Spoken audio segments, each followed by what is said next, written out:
My name is Scott Davis, and currently I live in Moss Landing, California. Academically, I studied biology and anthropology. First, my undergraduate work was at Emory University in Atlanta, Georgia, and then I went on to grad school at the Institute of Marine Science in a master's program, Institute of Marine Science, University of California, Santa Cruz.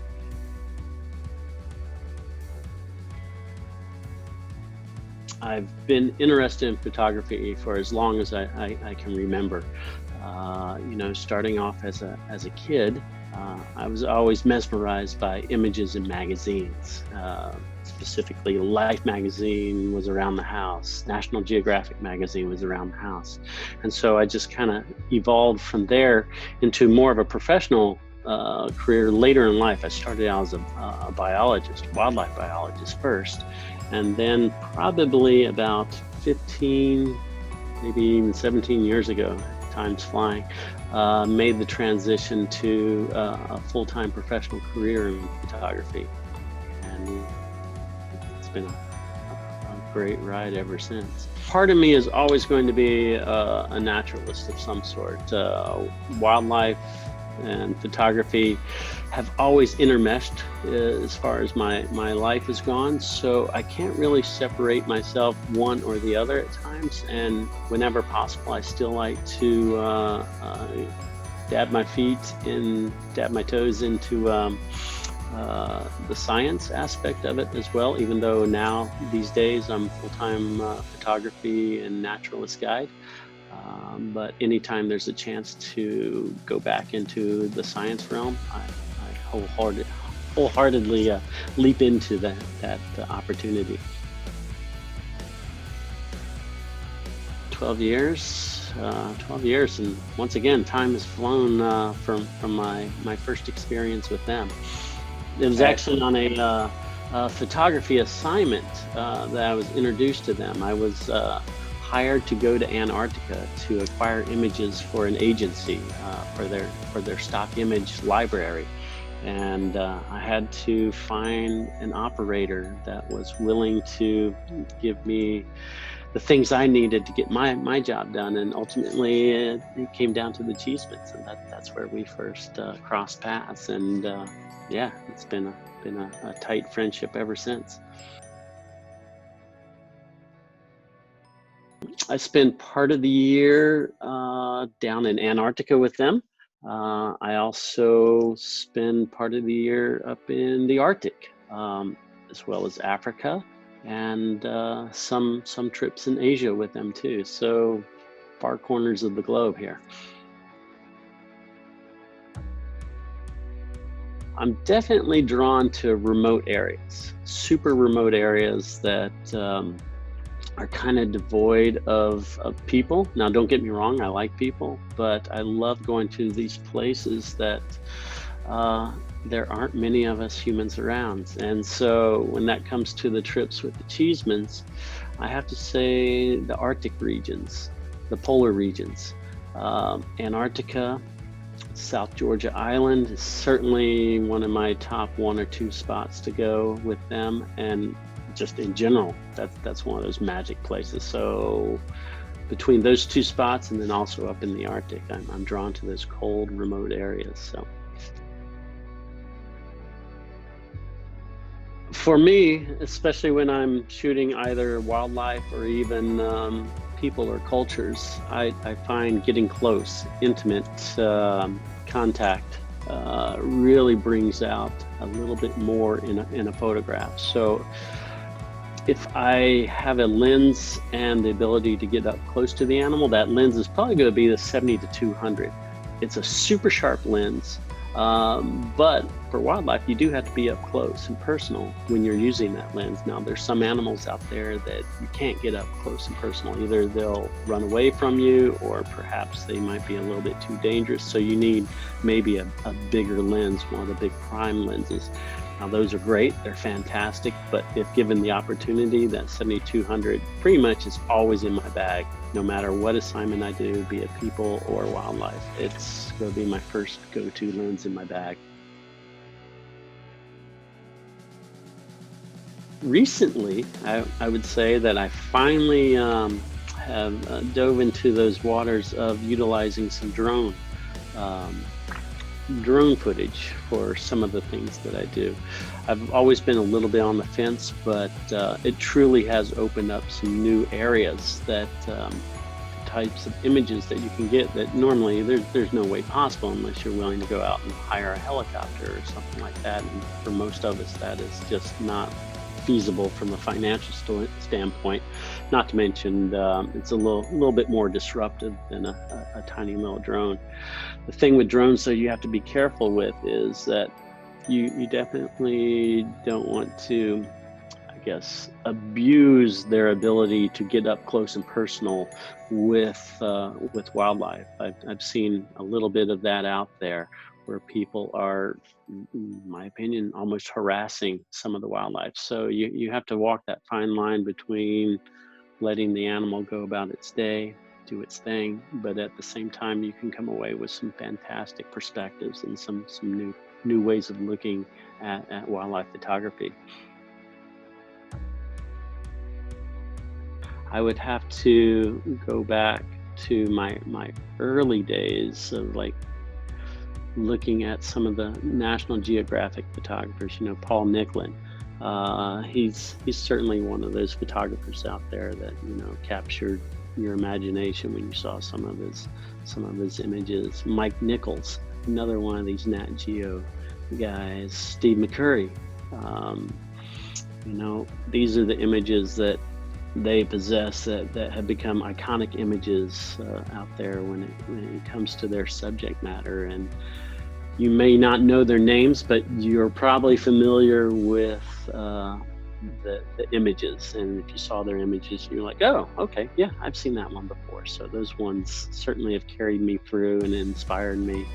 Um, Early days, I remember John Shaw and Moose Peterson and some of these other guys from the 80s and the 90s. And then there's a whole new generation of photographers. Definitely. I've worked, both in photojournalism, and I've worked quite a bit with wildlife too. And in both categories, there's moments that you finished up at the end of the day, and you go, "Oh, that was a little hairy. I don't think I'll be telling my parents about that moment." But one in particular, I'm thinking. I used to work a lot with great white sharks. It's one of my study subjects in grad school, and I've been fascinated with them since I was a little boy.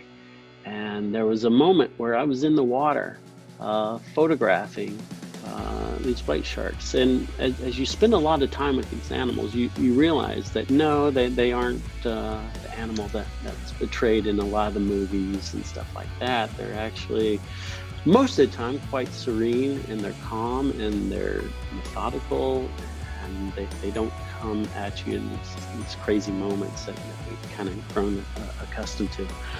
But at the same time, you have to be very respectful, and you have to be aware that they are powerful predators.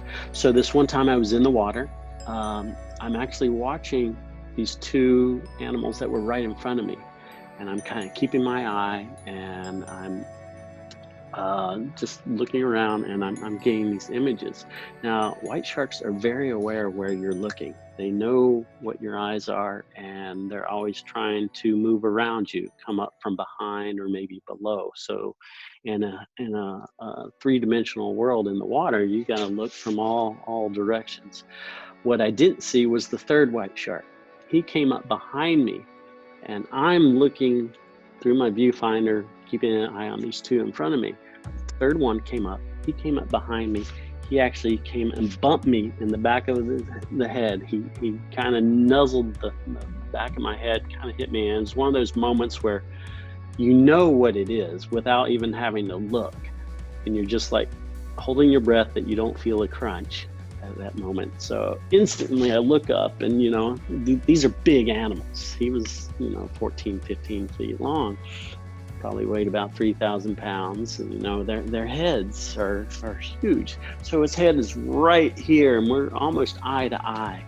And I don't even remember the process, but I managed to grab my camera and I took a photo at the same time spinning around to kind of do this like bullfighter matador, like ole, as he kind of kept moving forward.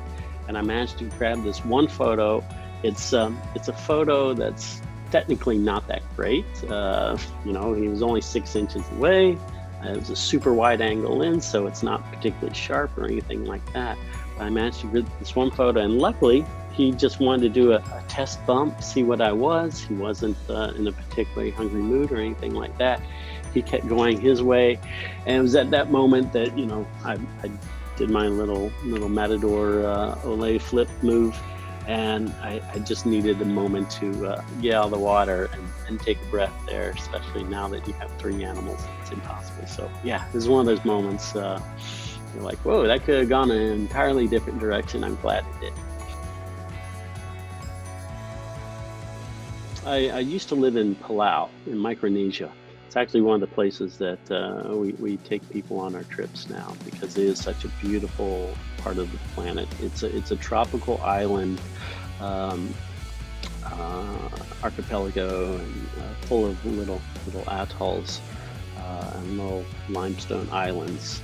Beautiful area, tropical, beautiful reefs out there. And I was living out there for 2 years. Doing some research on a project for the Nature Conservancy and the Palau Resource Division out there. And I was stationed out on this isolated island, no other people except for myself and another biologist. And we were studying sea turtles and coral reef ecology. And we had kayaks, and we had to go to these little islands and check them for sea turtle laying eggs. Each night we would do this. And there was this one little span of time where in the nighttime we would be kayaking to these islands, and one of those bioluminescent events occurred where whenever you touched the water, it would just light up like fireworks. And so it was one of those moonless nights, and you're on a kayak and you're cruising through, and it was glassy calm, just reflections of the stars were in the water.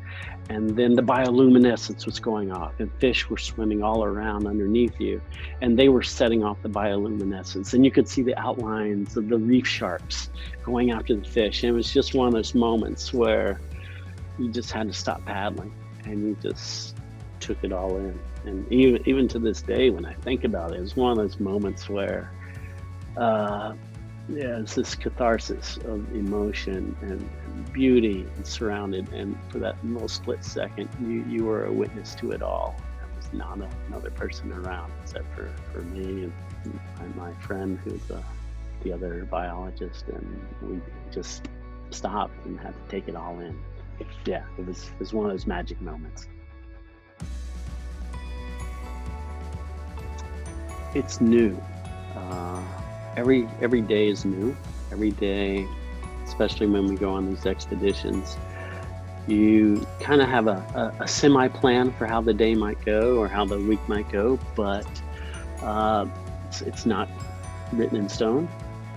And so there's something unexpected that might happen in the day. So every single day there's going to be something new, something that perhaps you haven't seen, even if you've been to that place before a dozen times.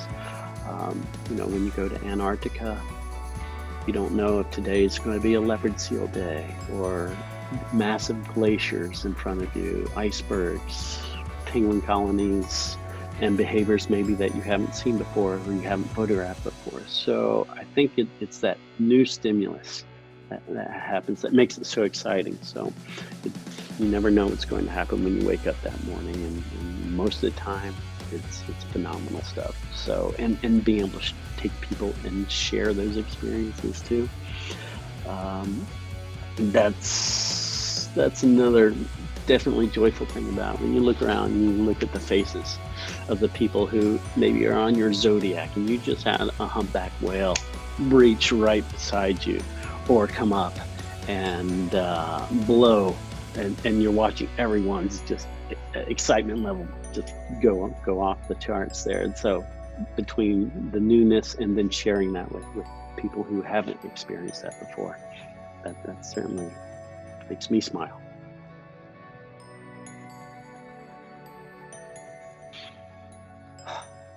I think we have to stop thinking of ourselves as individuals. Like it or not, this planet is a collective.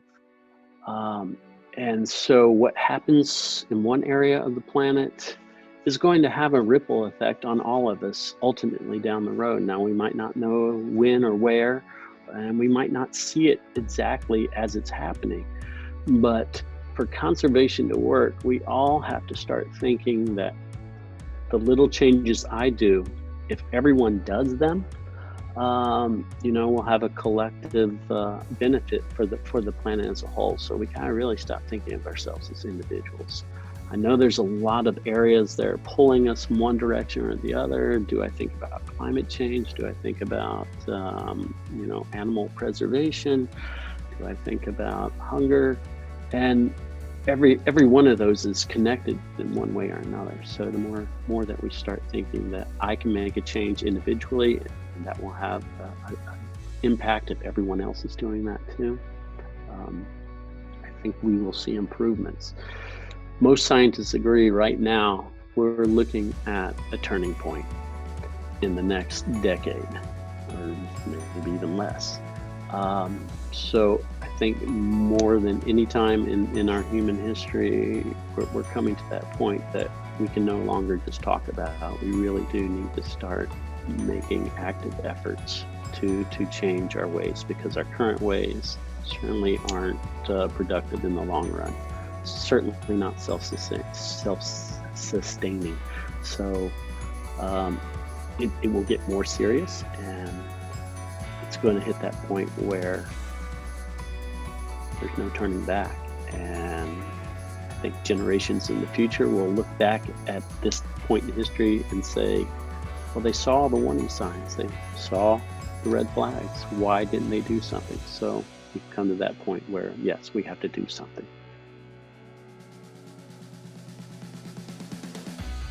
There's lots of little things that we can do in our everyday lives. And in fact, I think this unfortunate situation that we're in right now with the pandemic, if anything, there's maybe been some enlightenment in that we're seeing that some of the old ways maybe aren't as critical as we once thought. Perhaps for those of us that can work remotely, we're already seeing people doing a lot of their work from home. This could be maybe for those that are able to do that, something that becomes more applied in the long term. Maybe we don't have to drive our cars as much every day, commuting every single day. Already we're seeing dramatic impacts on air pollution and air quality from that aspect. So maybe employers should start examining whether or not it's a true necessity to have their employees coming in 5 days a week. Maybe 1 day a week, everyone the ones that can work from home. Little things like light bulbs, so easy to do. Little things like, maybe I won't eat meat today. We don't need to eat meat every day, and yet meat is probably one of the biggest problems. Meat production, I should say, on the global scale is probably one of the biggest problems when it comes to environmental issues. So if we cut down on oil usage, if we cut down on energy usage, meat consumption, little things like that. I'm not saying go full on vegetarian if you don't want to, but maybe 1 or 2 days a week, it's a vegetarian type day. So there's lots of little things that we can do. And if everyone does them, that will have a huge impact.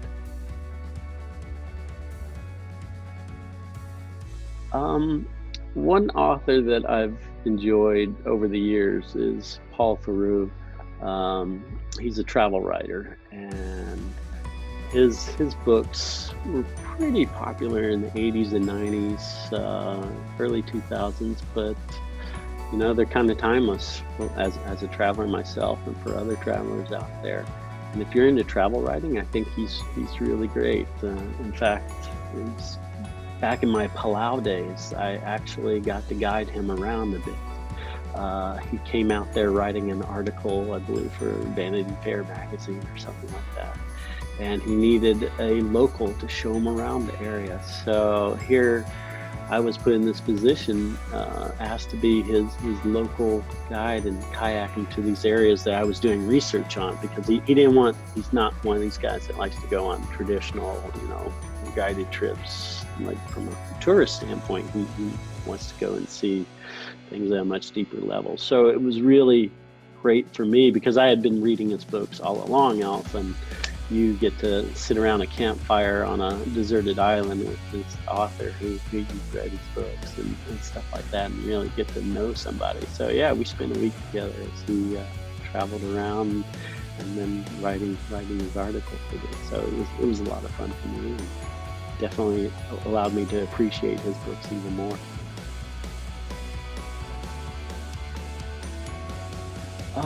Yeah, I'd like to think that this is probably our only life on this planet, and so you better squeeze every last ounce of living that you can, because you don't know when your days are numbered and when you're going to be checking out.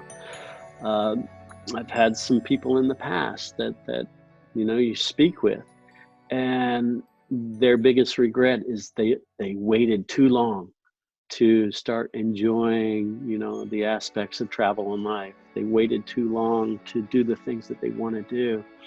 And I never want to get to that point where I look back and I wish I had done something. I always want to be glad that, yeah, I did it. Maybe it didn't work out, but I'm glad I did it.